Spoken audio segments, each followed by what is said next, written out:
আপনি আল্লাহ রসুলের কাছে আমাকে নিয়ে যেন না, আপনাকে আমি একটা শিক্ষা দিচ্ছি, এই শিক্ষা গ্রহণ করবেন। এই শিক্ষা আগে কোনোদিনও শোনেননি। ওই লোকটি তখন বলতে শুরু করলেন, আবু হুরায়রা শোনো, ইদা আওয়াইতা ইলা ফিরাসিকা ফাকরা আয়াতুল কুরসি। আবু হুরায়রা, যখন তুমি বিছানাতে ঘুমাতে যাবে তার আগে আয়াতুল কুরসি পাঠ করবে।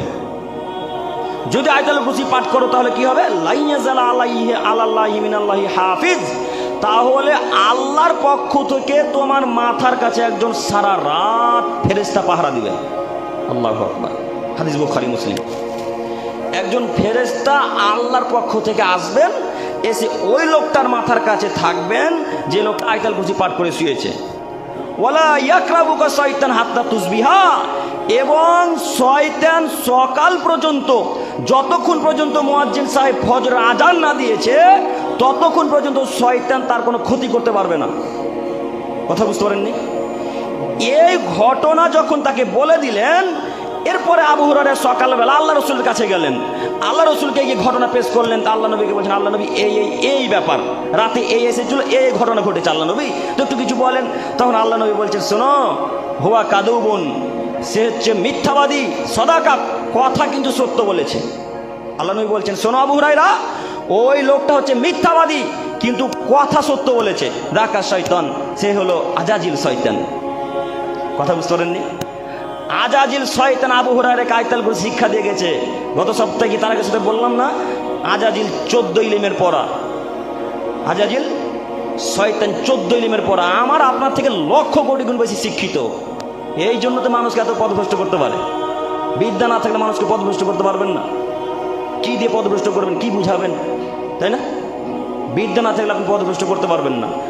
তো আজাজিল আবু হুরায়রাকে শিক্ষা দিলেন যে, আবু হুরায়রা, তুমি যদি এইভাবে আয়াতুল কুরসি পাঠ করে রাতের বেলায় ঘুমাও তাহলে সারা রাত একজন ফেরেশতা আল্লাহর পক্ষ থেকে আসবেন, এসে তোমার কাছে পাহারা দিবে। কোনো শয়তানকে তোমার নিকটে আসতে দিবে না, কোনো জিনকে আসতে দিবে না। অত্র বুখারী মুসলিমের হাদিস দিয়ে আমি আপনাকে বোঝাতে চাইছি যে রাতের বেলায় যখন ঘুমাবেন তখন আয়াতুল কুরসি পাঠ করে ঘুমাবেন।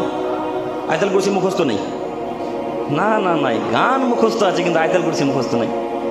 এখনই যদি বলা হয় গান বলেন, টপ্পর চটপট চটপট করে গান বলতে শুরু করবেন, কিন্তু আয়াতুল কুরসি মুখস্থ থাকবে না।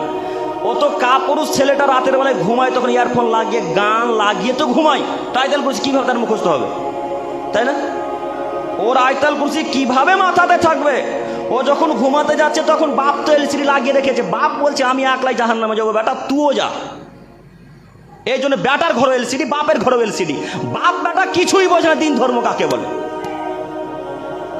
বাপ বলছে আমি তো একাই জাহান্নামে যাবো না, ওই তো শয়তান বলছে যে আরে আমি তো জাহান্নামে যাব, আরে আমি তো যাবই যাব জাহান্নামে, কিন্তু মুসলমানের বাচ্চা মুসলমানকে জাহান্নামে না গিয়ে আমি ছাড়বো না।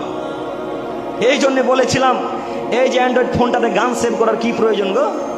হ্যাঁ, যখন কলার টিম সেভ করছেন, যে লোকটা ফোন করবে সে লোকটা গান শুনতে পাবেন আপনি? কথা বলেন তো একটু। যে ফোন করবে সে তো, আচ্ছা যে লোকটা ফোন করলো সে গান শুনতে পেলো, সে একটু শান্তি তৃপ্তি পেলো শুনে যে যাই হোক একটা গান শুনলাম, তো তুমি কি পেলে বলো? তো তুমি বুঝনি, ওই বলছে যে আরে আমি একাই জাহান্নামে যাব, যতজন আমাকে ফোন করবে সবাইকে পাপী করব, তারপরে সবাই মিলে একসাথে জাহান্নামে যাব। বুঝতে পারেননি?